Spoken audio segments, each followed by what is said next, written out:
It's really that feeling of not being good enough, about feeling like you're a fraud, that you got.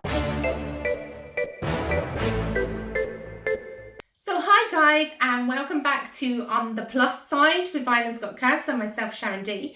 Today I am joined even by Aoife O'Brien from Empowerment Coaching. Hi Aoife, you're very welcome. Thank you, thanks, I'm delighted to be here. Good. Aoife, tell me a bit about yourself. We're going to jump straight in because we only have 15 minutes on a Wednesday evening. But what I'm going to do is jump straight in with you. Empowerment Coach, I suppose what I've seen lately from you is about an imposter syndrome. Yeah. So I think that's something a lot of our viewers could probably relate to. Absolutely, so what is imposter syndrome? it's really that feeling of not being good enough, about feeling like you're a fraud, that you got to where you got through sheer luck and it wasn't because of the achievements that you've had. Okay. Yeah. So that could be professional life, personal life, like maybe you've had gorgeous boyfriend, girlfriend, partner, whatever, and you just feel like they're going to go. I don't deserve them. Is that imposter syndrome? Absolutely, yeah. You're feeling like you're an imposter, like you're a fraud. The way I like to think of it is you think someone's going to come up and tap you on the shoulder and say, Sharon, I don't, what's going on here? Sorry, we've made a terrible mistake. Yeah. You just try it, not going to happen. You weren't supposed to get the job, you weren't supposed to get the boyfriend, all of these kind of things. And they're just really thoughts that we tell ourselves and beliefs that we have. Those thoughts turn into beliefs and the beliefs turn into our behaviour then. So we stop acting the way we should. Yeah. And do women suffer from this more than men? Do you know what? I would have said that until very recently, where I saw it actually impacts both sexes equally. And one of the so I posted recently on my LinkedIn and I was so surprised at how many men commented on it. Right. There were so many men saying, oh my God, thank you for naming this, thank you for bringing this to my attention. I have that problem, but I never knew what it was. Didn't know what the label was or the term was. And I'm surprised because I remember seeing a survey about guys before, and it was like if a guy was going for a job and they weren't qualified enough for the job, they would add on to their qualifications, they'd blag it a little bit. I'm very sexist, no I'm not, just sounds that way. So they'd add on, whereas women who actually probably had the qualification would downplay them. Exactly. So is that gone now? Is that changing? I don't know if that's completely gone. If they say that women, like I say, if you have 10 requirements to do a job, they say that women need to satisfy all of those 10 requirements before they'll even put themselves forward. But men, they think, oh, well, I've got those 6 covered and the rest I can learn on the job. I can blag it. Or I can learn. But women put themselves under a lot of undue pressure, I think, a lot of the time, because they feel that they're not living up and they won't even put themselves forward for these fantastic opportunities. Yeah. I mean, I saw a typical example of this stunning girl, who I won't name for obvious reasons, stunning girl. Now, she was maybe a size 24. Okay. And dropped dead fella. She was on the arm of and everything. And I spoke to her in the bathrooms and I was just like, you guys are such a handsome couple, She goes, do you think? And I was like, absolutely. She said, I'm waiting for for him to wake up and put on the glasses and realise I'm just out of his, he's out of my league. And I was like, oh, she's stunning. Yeah. She was stunning. Yeah. And I was just like, how could you be in a relationship and feel that way? Yeah. So what do we do about it? Or first of all, how do we get to the stage where we start believing in ourselves, I guess? Well, that's exactly what it is that we need to do. So no matter what it is, it could be a job, it could be a boyfriend, it's these things that we tell ourselves. No one else is telling us, you're not good enough, you're not pretty enough, you're not slim enough. No one else is saying that. We're saying that to ourselves. Or if it is someone else who's saying it, they're the kind of the haters, for want of a better word. Was it the quote from Morgan Freeman that I read recently was, don't take criticism from someone you wouldn't take advice from. Oh, that's brilliant. And I thought that was a really good, so yeah. So it really boils down to what you said. It's how to believe in ourselves. And it's to notice, and like what I say is, initially you have to notice what you're saying to yourself and catch it. And I saw this really great clip that I shared during the talk I did a couple of weeks ago from a show called My Mad Fat Diary. Now, I'd never watched the show before, but I saw this clip on Facebook and someone had shared it and it just really hit home with me. So she was in her therapist's office and he said to her, what do you hate about yourself? And she said, I'm fat, I'm ugly. And he said, okay, how long have you thought that? How long have you felt that way? And she said, since I was about 10. Okay, Oh my so gosh, this is what she's a grown telling. woman. Yeah, and this is what she's telling herself. So he turned around, he said, okay, so open your eyes. She had her eyes closed. Your 10-year-old self is, I'm getting shivers just talking about this. Your 10-year-old self is sitting beside you. I want you to turn to her. I want you to say, you're fat. She said, no. I want you to tell her she's ugly. No, I can't do it. And he pushed her and he pushed her. And eventually she just said, no, I'm not going to do that. And then it kind of dawned on her what she was standing up for. Well, she was herself. But she was telling herself all of this stuff all along, you know, and it really made her realise all of the negative things that she's saying about herself, you know. So it's catching those thoughts in the first instance. It really is. Our island's got curbs back in, when did we have it this year? May, I think. We were in Balls Bridge, and at the end of it, Siobhan Mallon from My Fab Curvy Life, she just gave a little bit of a talk about stuff, and she said, do you know when you walk past the mirror in the morning, if you can't say something nice, don't say anything at all. Yeah. And it really rang a bell with me, because I do a bit of public speaking about body positivity and everything else. Yeah. And I open sometimes with, can you please stop abusing yourself? Yeah. Do you know, because if people treated us, if the way we treat ourselves, we would have them out of our life. Exactly. And we do it. So I'm preaching that the whole time. That's a very big one. Yeah. And Aoife, what brought you into coaching and the whole development of yourself to be where you are at? God, I've always been interested in personal development, but I think I really got into it a few years ago, maybe about 6 or 7 years ago. I started reading a book by Gretchen Rubin called The Happiness Project. And from that, it kind of evolved. I started listening to her podcast and then other podcasts and reading other personal development books, and really got into it that way.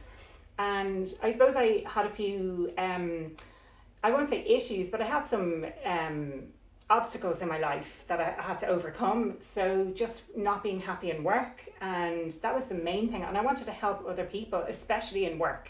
You know, this is the whole thing of empowering ourselves and being able to be ourselves and bring our whole selves to work. And I decided to leave my job in March 2018, and I went on to train as a coach then, and I started a master's as well in organizational behavior. Wow. Yeah.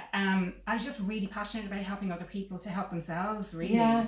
Because it's a big light switch moment. Yeah. It's like not cult-like behaviour, but you know, it's like you found something and you're just like, I never knew I could feel this way. I never knew life could be this way. Yeah. I want other people to experience this because it's wonderful. And it is when we start, you know, enjoying life and living life on the plus side, which is what this is all about. You just want to preach it to the nation. Exactly. You're just like, It doesn't have to be that way. You don't have to stay in the shitty relationship. You don't have to stay in the, you know, in the job that you don't like, in the career that you don't like. You don't have to stay in these situations. There is something you can do, and you can make a change, and I want to help people to make that change. That's brilliant. So people can find you. You've a podcast, you have YouTube. Tell us a bit about how people can contact you, or if they can see more of your inspiration, because you do record. I do, so I do videos. I'm on LinkedIn under Aoife O'Brien or Aoife M. O'Brien. I'm also on Facebook, empowermentcoaching.ie. I'm on Instagram, empowermentcoaching.ie. I'm on Twitter, empowerment_IE. My YouTube channel is called Empowerment Coaching, but you'll find me under my user, which is Aoife O'Brien. And my podcast, which is coming out soon, is called Happier at Work. Brilliant. And that's really important. And hopefully, guys, if we've actually organised this right, myself and Aoife should be online with you right now, or one of us or the two of us. And if you have any comments, questions, anything you'd like to say, just put them down, because this is interactive and we really want the feedback, you know, and we don't want to sit there having an old chat to ourselves when this comes out. Well, I don't mind that either, because that's a bit of fun too. So, I'm going to put you on the spot here now, Aoife. No. Top 3 tips for a happier you. Yeah, I think oftentimes it's just a case of doing, just do it. Like, what's stopping you? You know, believe in yourself. I think is another thing. A lot of people, like for me especially, I waited an awfully long time for someone to kind of grab me by the hand and say, right, we're moving to London, let's go, let's do this. And then I realised actually I could do that myself. Yeah. I can just do it, so really think about what's stopping you, just do it and believe in yourself. Yeah. Because I think that's really key what you've said. What is stopping you? Yeah. Because if I waited to do anything until I lost weight, I would do nothing. Yeah. So one thing that I did, I think it was like 2015, 2016, I had an epiphany, you could say, moment. And I make New Year's resolution, 3 big ones, like that would scare you every year. And I decided to do 3 in 1.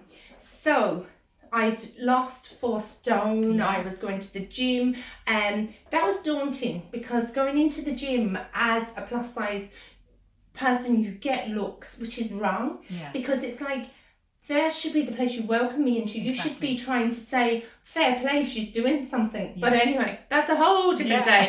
But anyway, so I decided New Year's Eve to do a triathlon. So I went from couch to try by April 9th. That's amazing. So yeah, I just typed in Google, how do you do a triathlon? Once I committed to it, I didn't allow myself to talk myself out of it. I just went for it and was training, and I had my little triathlon board, and each day didn't even think about did I want to do it or not. Saw what needed to be done, ticked it off. And it was amazing. But if I had waited till I'd lost the rest of the weight first and all of that, I really would have missed out on that experience. And it was amazing. Yeah. And my family was so proud. People were so proud. People were doubting me. They were saying, oh, you're doing a triathlon, really? And I was just like, yeah, you're going to laugh at me and then you're going to ask me how I actually did it because I'm going to do this. So is that a mentality people have? Is there any tips to help people with that? Well, it's funny, like something that when you were talking about really sparked something in me. So I'm on my own weight loss journey, and I've struggled with my weight my entire life. And I joined a program a few weeks ago, and I definitely wasn't ready to do it. I wasn't in the right headspace, or so I said to myself, but I just did it. I got on with it. And within a few weeks, I just felt amazing. Right. And like, it made me realize that it's not to do with the weight, and it's not to do with the weight loss. It was more how I was treating myself and how I was kind of taking control. So I've lost in total up to now about 7 kilos. So I'm really thrilled about that. Yes, yeah. But I'm at the weight now where previously I would have thought I'm overweight, do you know? And I would have been absolutely berating myself, going, how could you put on so much weight? And now I'm actually delighted. Yeah. To be on this journey and so many people making say these that healthy decisions. Yeah, and so many people say that. And another one that I get is their starting weight when they start going to a club or the gym or whatever, and they stop going and then they put on weight and they're heavier than their starting weight was originally, and they can't face going back in. So what do they do instead? Put that number up and up and up. Yeah. And I mean, if you're happy with yourself and if you're healthy, fair play. Exactly. Enjoy life. Yeah. If it's not holding you back, do that. But if it is holding you back, that's the thing. That's when you need to make that change. There's no point keep complaining now. I'm a great Monday person. Everything happens on a Monday. I'm going to start that on Monday. Start on Monday. On Tuesday though. Yeah, I say that Monday afternoon. Okay. Yeah, I'm not bad. Next Monday.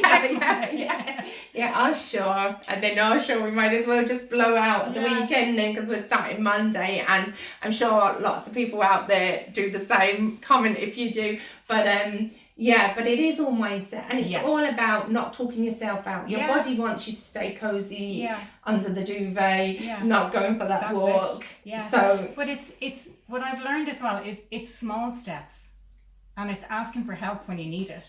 That's knowing what you need help with, and being able to ask for that help, whether that's asking a person or whether it's joining a club or joining the gym or, just getting accountability support. Yeah. Just having someone to go for a walk. Sometimes would I go as far as to say even asking yourself for permission. Yeah. Because, you need to look after yourself. We could go on forever and ever and ever and ever, but The time has come to an end, and this is On the Plus Side with Island's Got Curves. Every Wednesday evening at 8 p.m. on the Facebook page, Island's Got Curves. I'm going to put down the links for Aoife's life. I'm only joking. I'm going to put all her links so you can find her everywhere. And as I say, if all goes well, myself or Aoife or both of us should be talking to you right now. So be sure to, any questions, comments, put them down there. If you don't get an answer, because I have country Wi-Fi, you're okay, you're a dog, but I have country Wi-Fi. So leave your comments and we will definitely get back to everyone. Yeah, what do you absolutely. think? Yeah. Perfect. Thanks for watching. Bye. Thanks.